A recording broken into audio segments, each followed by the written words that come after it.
Everyone, नमस्ते। तो आज मैं फिर से आपके सामने हाजिर हूँ कुछ सुशांत सिंह राजपूत के केस की कुछ न्यू अपडेट्स लेकर। तो सबसे पहले मैं बात करना चाहूँगी एक बहुत ही इम्पॉर्टेंट अपडेट की, जो टाइम्स नाउ जो चैनल है उन्होंने जो स्पेशल बात की है फॉरेंसिक एक्सपर्ट्स से। वो फॉरेंसिक एक्सपर्ट्स जो मुंबई पुलिस के कहने पर उस दिन 14 जून को मुंबई पुलिस ने फॉरेंसिक एक्सपर्ट्स को नहीं बुलाया और वो उसके अगले दिन गए थे, जबकि उनको उस वक्त पुलिस के साथ उसी दिन उस वक्त होना चाहिए था क्राइम सीन के पास, ताकि वो सारे सबूत और फिंगरप्रिंट्स इकट्ठे कर सके। लेकिन वो नहीं थे, अगले दिन वो वहां पर गए थे और जब तक 24 घंटे से ज्यादा हो चुके थे इस क्राइम सीन को, जिसकी वजह से सबूत अगर उन्होंने जो लिए भी होंगे तो वो बिल्कुल ही मतलब ऑलरेडी हाफ आधे तरीके से आप कह सकते हो कि किसी काम के ही नहीं होंगे। उन्हें आधे अधूरे सबूत जो भी मिले होंगे, फिंगरप्रिंट्स मिले होंगे। तो टाइम्स नाउ को फॉरेंसिक एक्सपर्ट्स ने सबसे पहली बात जो बताई है वो ये है कि जो फैन वहां पर था जब वो वहां पर गए सुशांत के कमरे में, जहां पे उनकी डेड बॉडी पाई गई थी, जो कह रहे हैं डेड बॉडी, लेकिन कहीं ना कहीं ऐसे लगता है कि शायद या तो वो शायद जिंदा थे, बहुत ही ज्यादा इंटॉक्सिकेशन में थे, बहुत ही ज्यादा दवाई में, मतलब बहुत गहरे बेहोश थे, ऐसा लग रहा था उनकी आंखों को देखकर। तो उन्होंने ये कहा कि जो फैन था वो बिल्कुल भी टिल्टेड नहीं था। ओके, एक्सपर्ट्स ने कहा the fan was not tilted. तो अब ये बताइए कि सुशांत जो 80 से 85 90 केजीज का बंदा, हेल्दी हट्टा कट्टा बंदा, 6 फीट का, अगर किसी फैन पर सपोज, अगर जो आप कह रहे हैं एलिजिडली हमने देखा था लटका हुआ सिद्धार्थ पिठानी और जो बाकी लोग कह रहे हैं, तो फैन के जो पंखे की जो वो होती हैं ब्लेड्स, वो कैसे टिल्ट नहीं होंगी, कैसे वो टेढ़ी नहीं होंगी? ऑफ कोर्स होंगी। लेकिन सबसे सही सच बात यह है कि सुशांत फैन पर लटका ही नहीं था। ठीक है। दूसरी बात कि वो जो डायरी के पेजेस, सुशांत की डायरी, पर्सनल डायरी जो थी जिस पर सुशांत लिखा हुआ था, ब्लैक कलर की डायरी, उसके 12 पेजेस जो हैं वो फटे हुए हैं और उन्हीं 12 पेजेस पे कहा जा रहा है कि सबसे ज्यादा क्रूशियल इंफॉर्मेशन थी। शायद उन लोगों के नाम थे, वो भी पूरे डिटेल्स के साथ, पूरे सीक्वेंस के साथ की, सीक्वेंस ऑफ इवेंट्स के साथ कि क्या क्या हुआ था, या कौन सी धमकियां सुशांत को मिल रही थी, सुशांत के साथ क्या हो रहा था, कौन उसे डरा रहा था, धमका रहा था, कौन या तो चुप रहने के लिए कह रहा था। ये सारी बातें उसमें थी, लेकिन अब वो 12 पेजेस उस डायरी में नहीं है। ठीक है।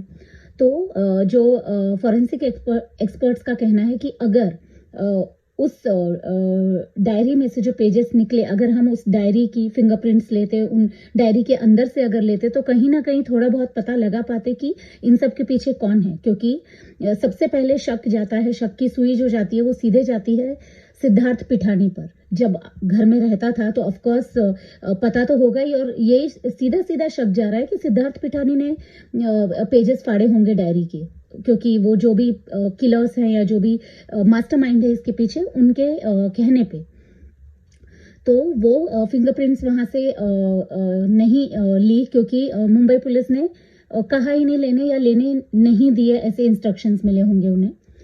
तीसरा ये कि अभी तक मतलब 50 दिन से ऊपर हो चुके हैं ये इस वारदात को, इस मर्डर को, लेकिन मुंबई पुलिस ने अभी तक फॉरेंसिक एक्सपर्ट से कोई भी जानकारी, कोई भी अपडेट्स या कोई फॉरेंसिक रिपोर्ट नहीं मांगी है अब तक। और चौथी बात ये कि जो फिंगरप्रिंट्स लेने के लिए उस दिन जाना था, जो लेटेस्ट फिंगरप्रिंट्स मिले और ज्यादा सबूत मिले, थोड़े से स्ट्रॉन्ग एविडेंसेस हो जाएं जो कोर्ट में हेल्प कर सके सीबीआई को और बाकी लॉयर को, लेकिन वो नेक्स्ट डे क्यों लिए गए? तो ये एक बहुत बड़ा सवाल है। अभी दूसरी बात अपडेट आपको ये देनी थी कि जो रिया चक्रवर्ती है, रिया चक्रवर्ती की पूछताछ हुई। उनके फादर की पूछताछ हुई, इंद्रजीत चक्रवर्ती की। ईडी के साथ ईडी ने इंक्वायरी ली, मतलब सवाल पूछे, पूछताछ की। तो और कल ईडी ने शौविक चक्रवर्ती के साथ 18 घंटे लंबी पूछताछ की। वो वहां पर करीबन कल दोपहर के 12:30 से लेके आज सुबह के 6:30 बजे तक वहीं थे। तो उन कंपनीज के बारे में पूछा, प्रॉपर्टी के पेपर्स दिखाने कहा, उनके मनी ट्रांसफर के बारे में पूछा। और मनी ट्रांसफर में जो स्टैंडर्ड चार्टर्ड बैंक में से 2.63 करोड़ जो उनके सीए के अकाउंट में गए हैं, तो वो कैसे गए, ये सीए के अकाउंट में गए हैं, ये खुलासा किया है CNN न्यूज़ 18 ने। ठीक है, तो ये सारे सवाल पूछे, लेकिन अभी भी ईडी ना ही रिया चक्रवर्ती के और ना ही शौविक चक्रवर्ती के जो भी उन्होंने जवाब दिए हैं उनसे बिल्कुल भी संतुष्ट नहीं है। और जब कल पूछताछ की गई थी रिया चक्रवर्ती, इंद्रजीत चक्रवर्ती और शौविक चक्रवर्ती और श्रुति मोदी से, तो इन चारों के स्टेटमेंट अलग अलग थे। वो बिल्कुल भी एक दूसरे से मेल खाते हुए नहीं थे। इनफैक्ट श्रुति मोदी से पूछा गया रिया चक्रवर्ती के मेहनताने के बारे में, यानी कि कितनी फीस चार्ज करती है वो फिल्मों की, तो रिया चक्रवर्ती का कुछ और बयान था और श्रुति मोदी का कुछ और बयान था। तो ईडी बिल्कुल भी इससे संतुष्ट नहीं है। और ईडी ने रिया चक्रवर्ती और उनके डैड इंद्रजीत चक्रवर्ती के फोन कॉल्स के डेटा का बैकअप ले लिया है और पूरे फोन को स्कैन किया है, ताकि उनमें से जो भी इंपॉर्टेंट ईमेल्स हैं, सोशल अकाउंट्स में क्या अपडेट किया और जो भी व्हाट्सएप के मैसेजेस हैं, उसका पूरा फोन का बैकअप ले लिया है, ताकि और डिटेल में जानकारी मिल पाए ईडी को। दूसरी बात ये है, ये करने का रीजन ये भी है क्योंकि पूरे एक साल में रिया चक्रवर्ती ने सबसे ज्यादा बार 1126 बार उसने अपने पापा से बात की थी, अपने डैड से सबसे ज्यादा बार। तो इसलिए उन दोनों रिया चक्रवर्ती और उनके फादर के पूरे फोन का बैकअप ले लिया गया है, क्योंकि सबसे ज्यादा शक उन दोनों पर है। फिर हाँ, और एक बात ये कि रिया ने, जब ईडी ने रिया से पूछा 15 करोड़ के बारे में, तो रिया के पास कोई भी जवाब नहीं था। वो नहीं बता पाई कि 15 करोड़ कहाँ है, कुछ नहीं बोली वो। और ईडी इस बात की भी जानकारी, मतलब इस बात के बारे में भी पता लगा रही है कि क्या उन बैंक्स में, भले वो कोटक महिंद्रा बैंक हो या स्टैंडर्ड चार्टर्ड हो या जो भी बैंक्स हैं, उनमें से कोई व्यक्ति या कोई या तो पर्सनल रिलेशनशिप मैनेजर या कोई भी ऑफिस का, बैंक का कोई भी स्टाफ क्या उनकी किसी तरह से मदद कर रहा था, इसकी भी ईडी जांच करेगी। और या तो कोई इंसान उनके साथ शामिल है क्या ऑफिस का, ट्रांसफर के लिए क्या कभी उन्होंने सुशांत को फोन करके कंफर्मेशन ली जब भी ये इतने बड़े अमाउंट के ट्रांसफर्स हुए, और क्या कभी सुशांत बैंक में आते थे तो अकेले आते थे या रिया उनके साथ रहती थी, इसकी पूछताछ भी वो लोग करेंगे। और ये कि हाँ, सबसे इम्पोर्टेंट बात कि सुशांत अकाउंट को, अपने कोटक महिंद्रा बैंक के अकाउंट को वो क्लोज करना चाहते थे। इसके लिए उन्होंने वहाँ के मैनेजर से बात की थी कि मैं जल्दी आऊंगा और मैं अपने इस अकाउंट को बंद करवाना चाहता हूँ। तो कहीं ना कहीं ये इसी बात की ओर इशारा कर रहा है कि वो इन सारे जो भी रिया जो भी धोखाधड़ी कर रही थी या जो चीटिंग कर रही थी या मैनिपुलेट कर रही थी, और ये जो ट्रांसफर्स कर रही थी, सुशांत के पैसों का गलत तरीके से इस्तेमाल कर रही थी या खुद के अकाउंट्स में ट्रांसफर कर रही थी, अपने भाई के अकाउंट्स में ट्रांसफर कर रही थी। तो कहीं ना कहीं सुशांत ये सब जान चुका था और वो रोकना चाहता था, तो इसलिए वो अकाउंट बंद कराना चाहता था और वो न्यू अकाउंट ओपन करना चाहता था, ताकि वो पासवर्ड्स और बाकी चीजें शेयर ना करे, मतलब नहीं बताना चाहता था रिया को।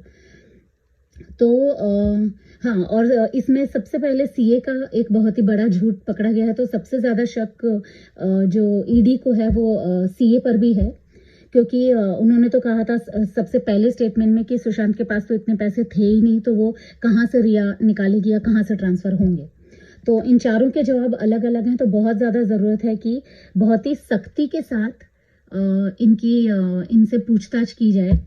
और इसमें आपको मैं एक और बात बता दूं कि समन वापस से भेज दिया है रिया चक्रवर्ती को। और कल मंडे को 10 अगस्त को रिया को फिर से ईडी ने बुलाया है, आई थिंक सो सुबह 8:30 बजे।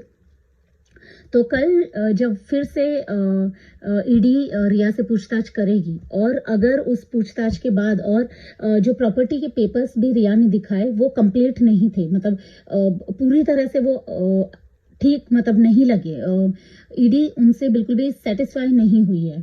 तो कल वापस पूछताछ के दौरान, पूछताछ के बाद अगर ईडी सेटिस्फाई नहीं होती है रिया के जवाबों से, या उन्हें कन्विंसिंग नहीं लगता है कि आपकी इनकम आप जो फाइल करती हैं वो 10 से 14 लाख की है, और आप इतने 10 से 14 लाख की है, तो आप कोई 81 लाख की प्रॉपर्टी और दूसरी एक और 1 करोड़ से थोड़े कम की प्रॉपर्टी आप इतनी एक साल में कैसे ले सकती हैं, जबकि आपकी आमदनी, आपकी इनकम ही इतनी है, तो इतना ज़्यादा आपके पास कहाँ से आया। तो उसका कोई रिया को कोई मूवी मिली है, ना उसने कोई ऐड किया है, ना कोई इंडोर्समेंट है, ना कोई प्रोजेक्ट है, तो कहाँ से आए।